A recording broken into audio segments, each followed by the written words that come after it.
Well, it's been a while since I did one of these, and I have been contemplating doing one of these for a while.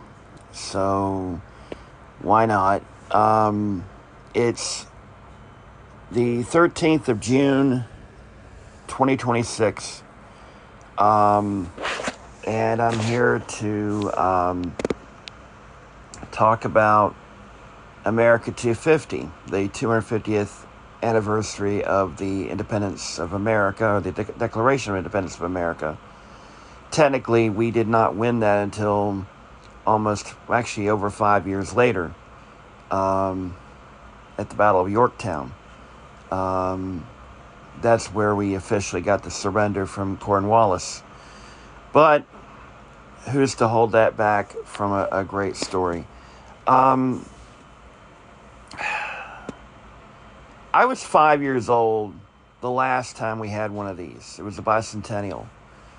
I don't remember much of it. I remember in my small town of Forest City, North Carolina, they painted the fire hydrants red, white, and blue.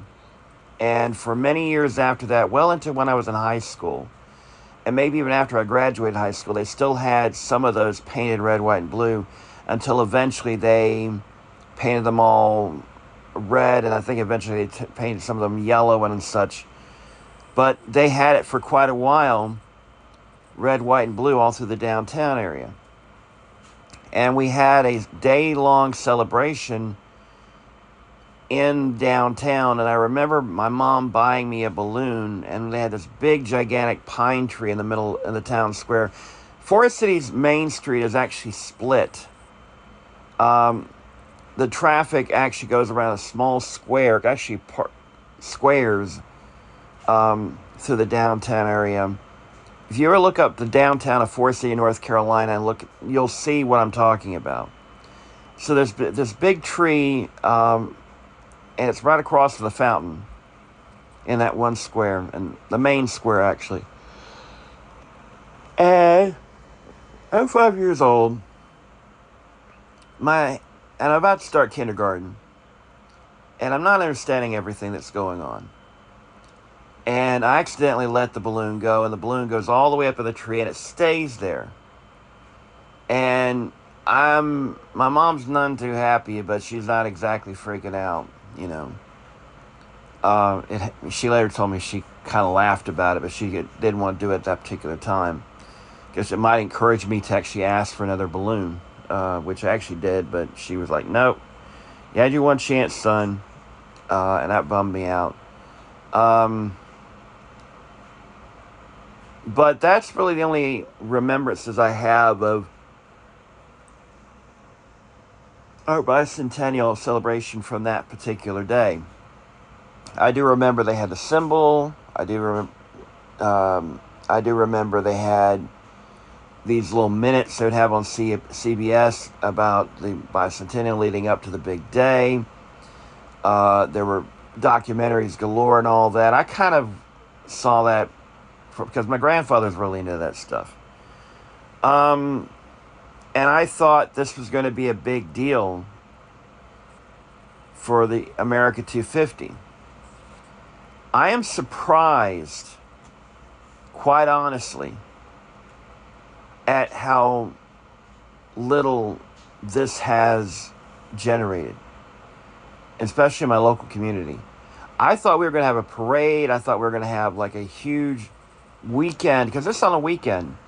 The ironic thing is that 50 years exactly to the day of July 4th, 1976 was on a Saturday. July 4th, 2026 is on a Saturday as well. So, yeah. Excuse me. I was shocked that I've not seen so much about America 250. I've seen a good bit of it, but not to the extent that I was expecting. I thought that it would be this huge, gigantic deal. I know ABC News is planning to do 24 hours of coverage. I don't know if CBS, NBC are going to do it as well. I'm sure CNN will do something. And of course, Fox will do something. I know that Trump is having a big shindig I think it's in Iowa. I'm not sure if it's at the Iowa State Fair or not. Maybe somebody can correct me on that, but the truth is that I'm not feeling it this year. I was expecting this to be a much bigger deal. I think part of the reason is the economy sucks. We're in the middle of a war that really should not be going on, and a lot of people really don't like the president, including, I'm finding more and more, his own supporters. And to take you back a little bit, ever so often I'll go and do a deep dive into Watergate. That's what I get for being autistic. And I remember watching CNN's documentary, the 70s. You remember that one with Tom Hanks? And there was this woman who, I can't remember the exact quote, but she said America's bicentennial was coming up, and she wanted to feel proud of America. And this was like 2 years before 1974, right before Nixon resigns. She said, "I'm not too proud of America."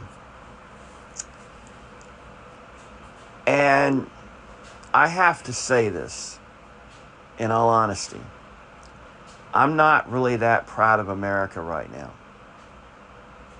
I'm not. I wish I were. But we have become so divided, so divisive. We have allowed ourselves, through social media, through media propaganda, through podcast and conservative talk radio and all sorts of garbage, to become so divisive. This, us versus them, right versus left. It's absolute garbage. I'm old enough to remember what it felt like in the 70s. Yeah, times were tough. The economy sucked. Inflation was high. Oil prices were at the behest of Iran or Saudi Arabia and all that. We were not exactly really doing that great. In all honesty, we really were suffering from what Great Britain suffered before Thatcher came along. Now, I'm not saying that I'm a big fan of Thatcher or Reagan or anything like that. I'm far from it. But in many cases, they went way too far. They way overcorrected. Thatcher and Reagan both overcorrected for the mistakes of Jimmy Carter and the previous administrations, as well as the Labour government in Great Britain. But what happened was the fact that in many cases, the haves and the have-nots, the gap between them became wider and wider and wider. And growing up in a very poor household, we were definitely have-not. You got to really see that up close and personal. And while a lot of people did pretty well in the 80s, we really didn't. And I know a lot of families that didn't. The textile industry was dying. Manufacturing, in many cases, was dying. There was a push to do free trade. I remember, as much as I despise Jesse Helms, a lot of his policies, I will say this. At least he tried to protect the textile industry and manufacturing in general in America. Because once we allowed free trade to dictate things, and we bought into all U.S. is going to stomp the competition. We're so great. My mom, not the most educated person in the world, she will tell you that herself if she were still here, but she knew, God rest her soul, she knew what would happen if free trade went through. They would send all the jobs overseas. first to Mexico, and then to China, and then through Asia and all that, where labor's cheaper. And in my theory, it's probably going to go to Africa soon enough, if it's not already started there. To me, it is insane just how crazy this has all gotten. I work third shift, so around this time I start getting sleepy. My apology for that. I really think in a lot of cases, the reason a lot of people aren't too happy about America 250 is the fact they understand that we're not where we were 50 years ago. We were coming out of Watergate. Yeah, the economy was tough. Inflation was high. There was still the oil crisis, and a lot of stuff was going on in the 70s. But we also know in the 80s things were getting better. The Cold War eventually ended. We, quote-unquote, won it, although I think it was more or less the other side pretty much blundered it. I am of the opinion that as time has gone on, corporate power has gotten more and more in this country, and government has gotten less and less, and it has caused us to feel like we are disassociated from our own fate. It used to be you felt like you could call your congressional representative or senator and get something done. Now, if it involves a major corporation, especially if they fundraise, if they are giving money to that senator or representative, you ain't got a chance in hell. And now, it used to be you could call the media, you have a problem locally, and it gets solved. Nowadays, who's to say? Because a lot of the representatives here have fundraisers, or I should say, they're getting contributions from media companies, and those media companies own these TV stations. And you make a phone call, and a reporter may go out and investigate, and the reporter comes back and goes, "Oh, can't do that story because the bosses won't like it." American journalism used to be great back in the 70s. Now it's a joke. You don't know what to believe. It's all about podcasts and blogs, and don't read that stuff. That's too mainstream. That's too legacy media. Read my stuff. I'm telling you the whole truth. Well, that's part of the problem, ladies and gentlemen. We don't know who's telling the truth anymore. Back 50 years ago, you had Walter Cronkite. You had John Chancellor and David Brinkley. Yeah, ABC News was around, but they didn't really get their act together until 2 years later when World News Tonight got started with Frank Reynolds, and they finally got, and I need to talk about that one of these days. Yes, I'm a TV news nerd. In a lot of ways, and it's sad to say this, we used to be great in a lot of things. I grew up in a generation, yeah, we took our lumps in the 70s, but we still felt great. We felt like we came out of a war we should really realize we shouldn't have fought in Vietnam. In the 60s had seen a president assassinated, his brother assassinated, who might very well have won in 1968. We saw two major civil rights figures assassinated in Malcolm X and Martin Luther King, and there were others as well. But those are the two major ones I can think of right offhand. And there was so much chaos going on at that time. But chaos happens.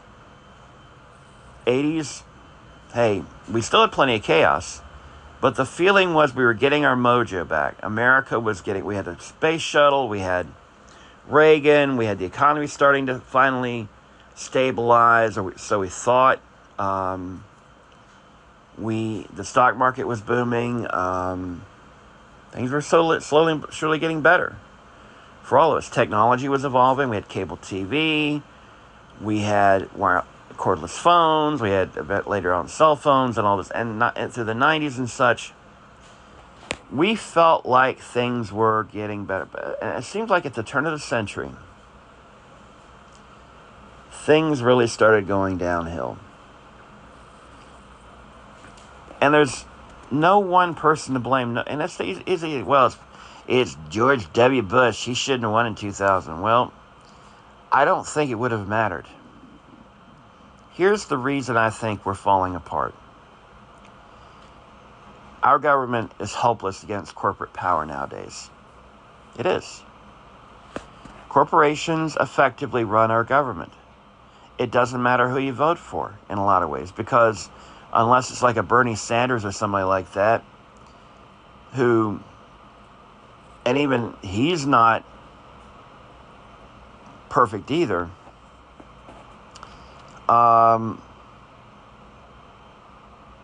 Corporations own Democrats and Republicans.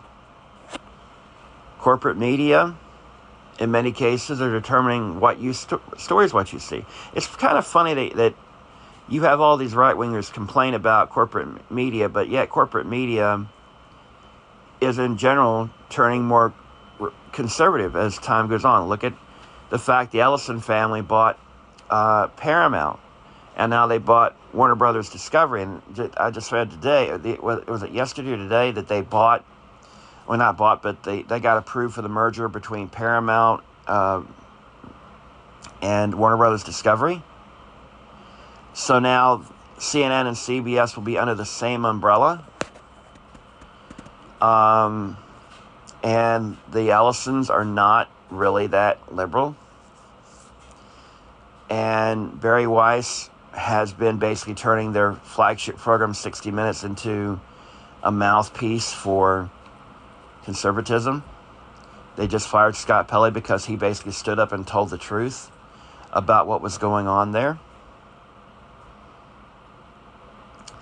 What is sad is the fact that in many cases, this could have been avoided. And I would go back to 1982 when Bill Clinton won the nomination. He was bringing the Democratic Party back to where it could win elections. What he was doing, it was basically bringing in neoliberalism, basically a center-left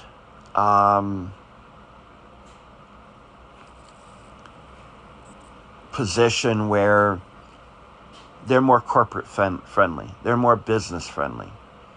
They're not as radical as they were with Mondale and Dukakis, and before that, Jimmy Carter and all this.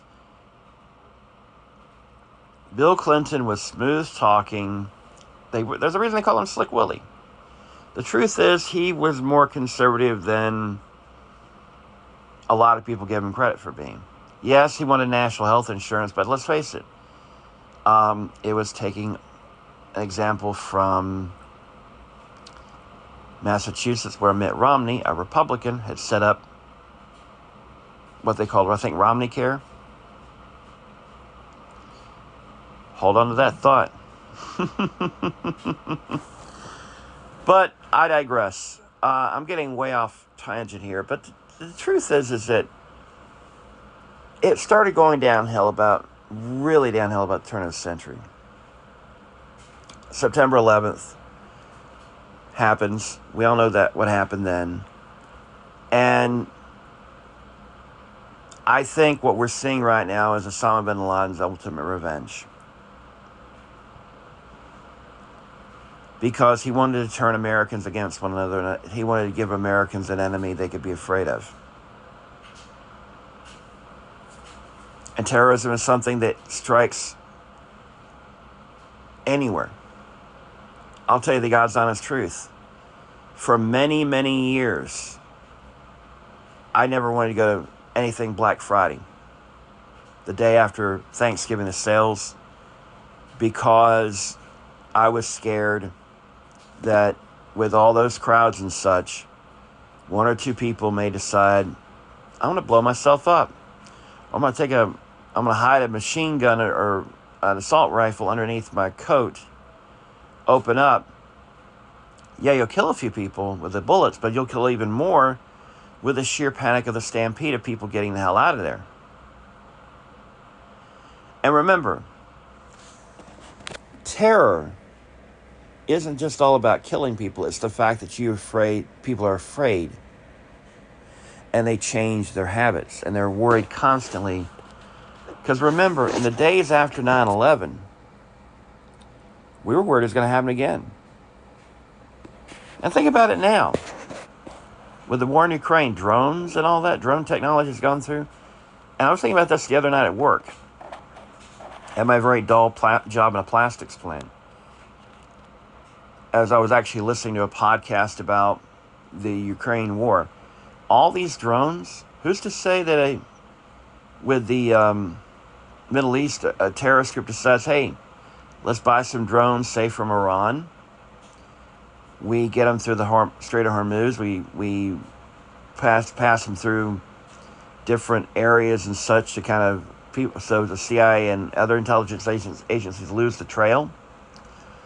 And next thing you know, they're on a boat off the coast of New York or Washington or Philadelphia or Boston or Miami or whatever. And a lot of those drones can go hundreds of miles. So you legitimately could have a drone hit deep into the United States. And there's a lot of coastal area. A lot of people live, and it doesn't have to be a nuke. That's the crazy thing. It doesn't have to be anything more than a bunch of drones hitting a bunch of targets all over the place, and you don't know where they're going to come from.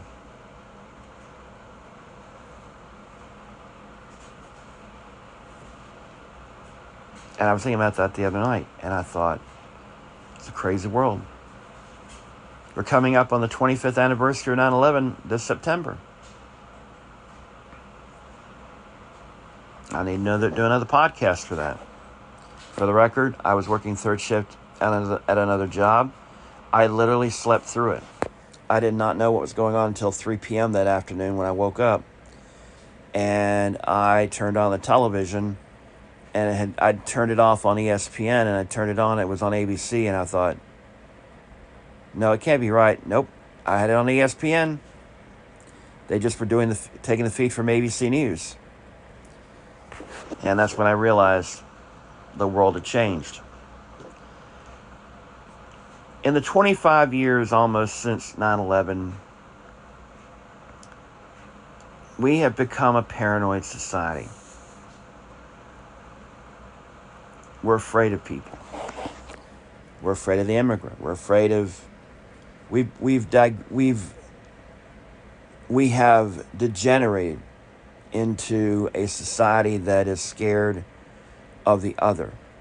We weren't as afraid before then. Yes, there was still racism back then. Yes, there was still bigotry and all that back before 9/11, but it was enhanced.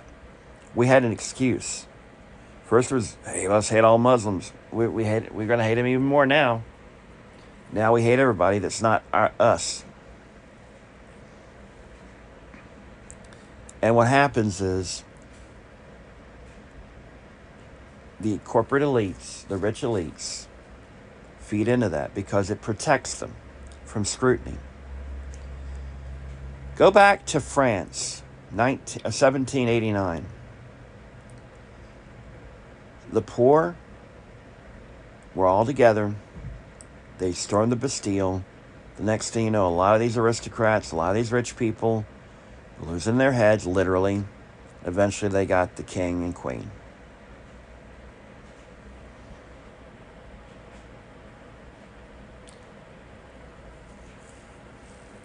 Could that happen here?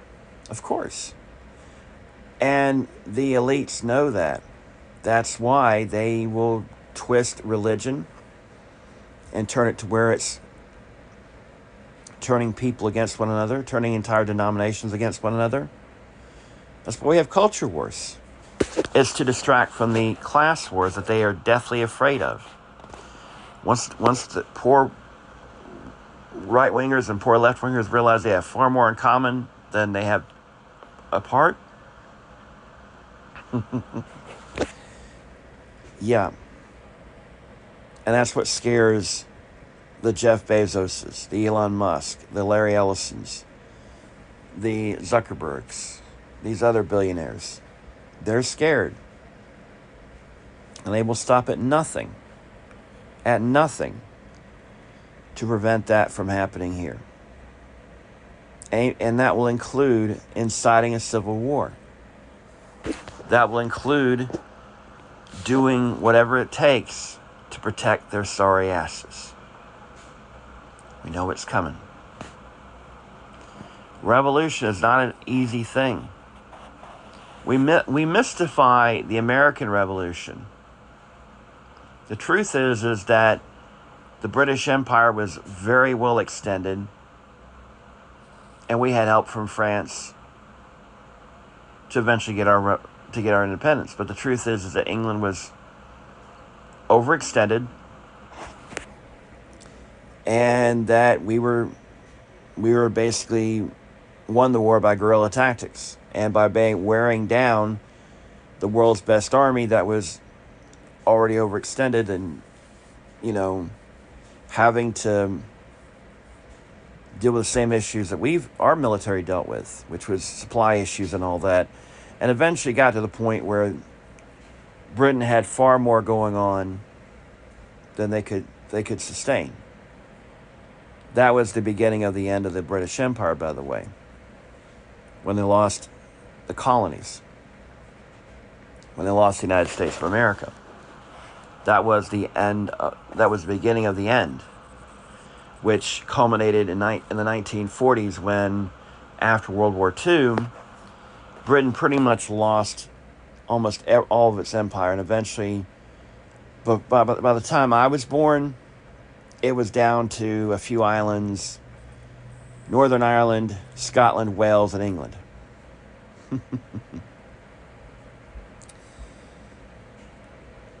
So, why does America 250 feel like it's not a huge celebration? Because the elites want us to be divided.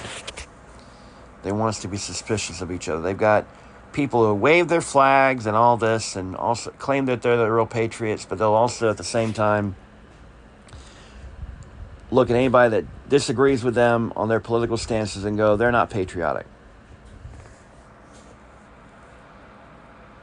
I go into this really, really deeply, but I don't really have the time or the energy right now. I really wish Kamala Harris had won in 2024. Would things be better? To a degree, yes. MAGA would still be around. Donald Trump would still be yelling and screaming about the fact he lost the election again.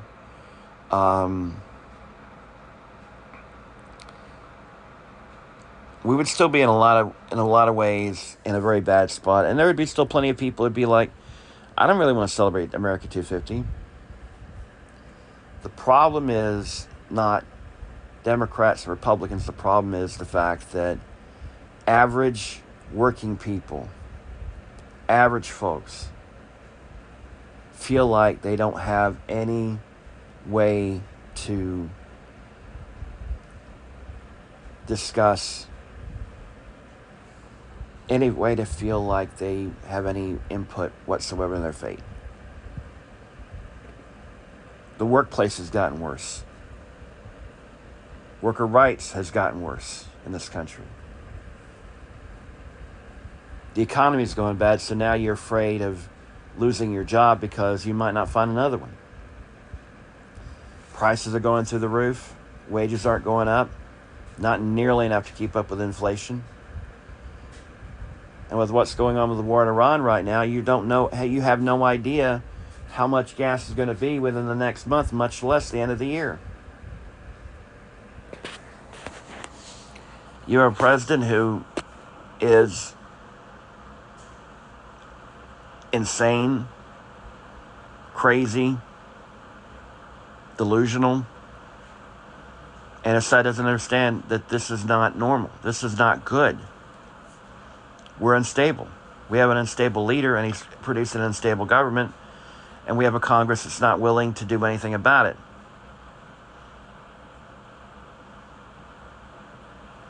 That's why America 250 doesn't feel like worth celebrating, because the country's falling apart from all the way around. Those of us who are old enough know what it was like just 20 years ago. Even during the W administration, we were doing pretty good. Obama did pretty good. But it's not like Obama was perfect, and W was far from perfect. But Trump accelerated things. Biden didn't exactly help either. I need to talk about that one of these days. But to summarize it, I just feel like the whole system's falling apart. And the people that are benefiting the most from it are these corporate elites, rich elites, who are basically ready to pick the bones dry. It's like private equity firms when they get their hands on a long-tenured company that's made a ton of money. They buy it, load it up with debt, and suck it dry.